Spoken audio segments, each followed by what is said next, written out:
to another edition of Season 4 of RGV Stars Live with Alex Sarabia and Isaac Medina. Remember that RGV Stars is the premier platform for showcasing Rio Grande Valley talent and the RGV Celebrities Place to Be. And today we have another outstanding guest, the attorney Jesse Gonzalez is here with us today. Thank you so much, Jesse. Gentlemen, it's a pleasure to be here. And today we'll learn more about his career, his background, how he got started, his future goals, and anything else that he wants to share. Awesome. Well, thank you so much. We're super excited to have you here. I know, Jesse, we've seen you all over the valley. We see the billboards from Rio Grande City all the way to South Padre Island. On TV, all over the place. So, you know, a very well-recognized face, you know, aspiring attorney. And so thank you. Super excited to have you here. So we want to know a little bit about you. Tell us where you're from, if your family, what you do. Anything you want to share? Sure. The floor is yours. Well, back in '68, I was born in McAllen through a midwife. You know, my parents, they were both born here in Texas. My father at Peñitas, my mom in Alice. But they lived in Díaz Ordaz. My mom lived in Díaz Ordaz, Tamaulipas. My father lived in Reynosa Díaz.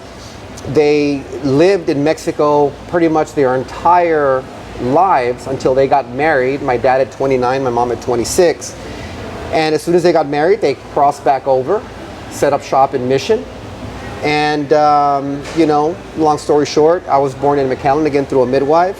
And, you know, grew up in Mission till I moved away to law school at age 27. Came back to the Valley because I wanted to serve my community. I could have gone anywhere else. I could have stayed in San Antonio. I could have gone to Houston, Austin, or Dallas. But, you know, the home was calling to me.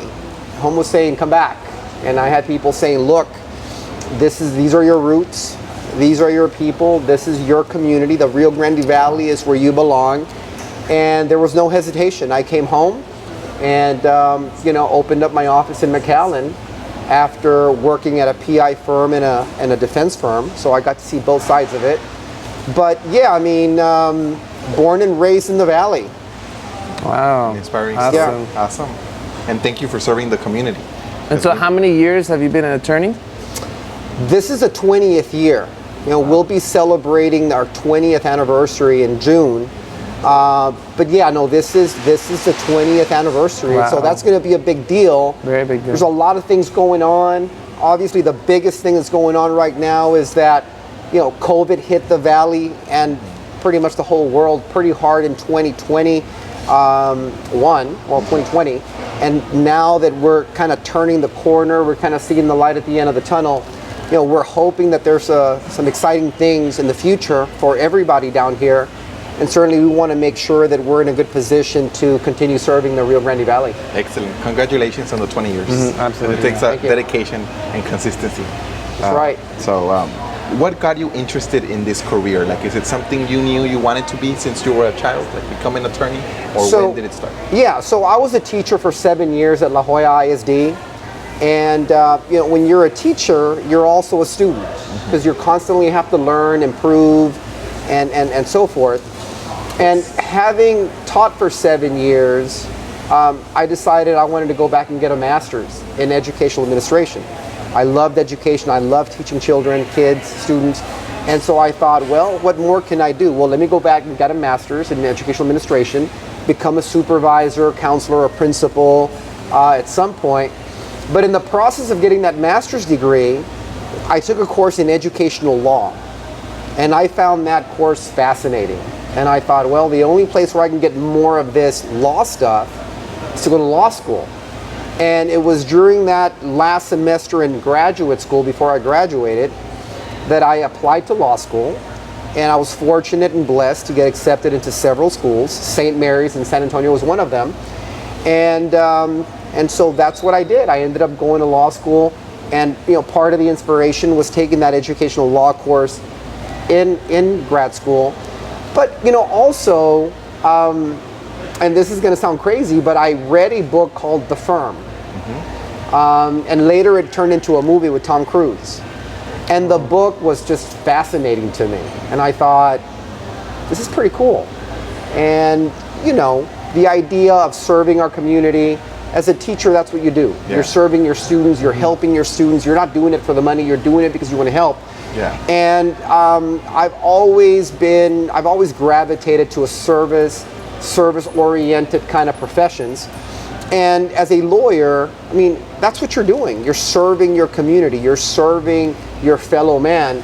And, you know, more than anything, I felt like I really wasn't changing professions.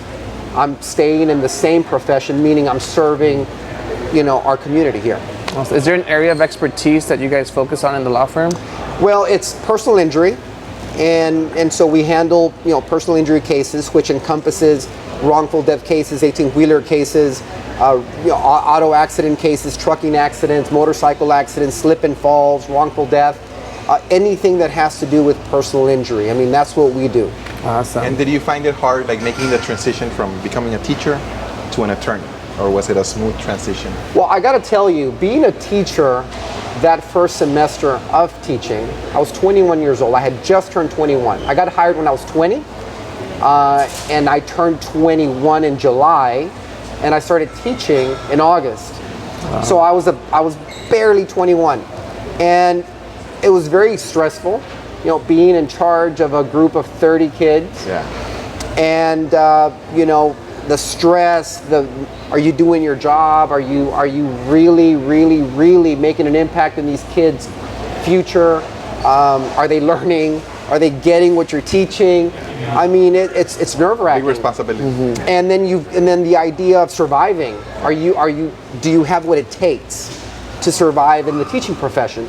As a 21-year-old doing it for the first time, you obviously spend many sleepless nights wondering, well, am I gonna be asked to come back? Yeah. Or am I not? I mean, is this my 1 year, one and done kind of a thing? Teaching for me was more stressful in many ways than the legal profession was. But that had a lot to do with my youth. Yeah. I was 21. When I became a lawyer, I was 31. So having those 10 years extra, having been a professional for 7 years as a teacher, prepared me for the stresses of being a lawyer. And it's a very stressful career, but again, I was more prepared to handle it. Yeah. And so it makes sense. the similarities are there. Absolutely. What do you think has been the biggest achievements in your career, and also some of the biggest obstacles that you've encountered? Well, I mean, getting into law school was a big achievement because, you know, it's tough getting into law school because it's so competitive and there's only so many seats. I can't say that there is a biggest achievement because at the time, you know, that was like the greatest achievement in my educational career, getting into law school. And then getting through law school, graduating, well, that was a huge achievement as well. And then all of a sudden, well, you got to pass the bar. Well, passing the bar on my first try, that was a big deal. So educationally, I would say, you know, passing the bar exam educationally was probably my biggest achievement.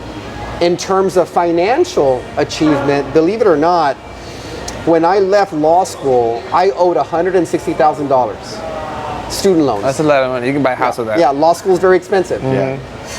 2 years later, I cut a check for $160,000 to pay off my debt.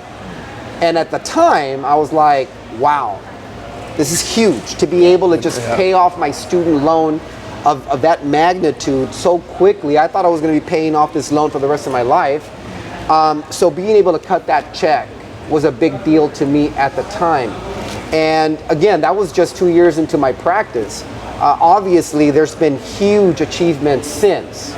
You know, opening up my own law firm was a big deal. Opening up several branches has been a big deal. Winning much bigger cases since has been a big deal. You know, I can't name just one achievement. There's been a series of a lot of achievements that I can look back on, and they've all been kind of baby steps to obviously where I'm at today. So wow, it's wonderful. And it's all linked with education, right? The power of getting an education. You know, education's the key. I've always said that, especially as a teacher. It's definitely the key. But, you know, the idea is doing it because you want to serve others. Doing it because you want to make a difference. Doing it because you want to make an impact in the community that you live.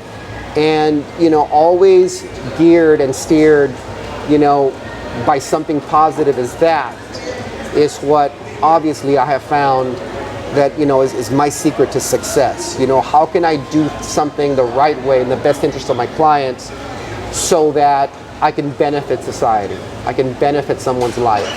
And when you do things the right way and you're crossing your T's and dotting your I's and making sure that you've made a difference in someone's life, that's always impactful. That's always a good thing. That's a great life philosophy and mentality. Amazing.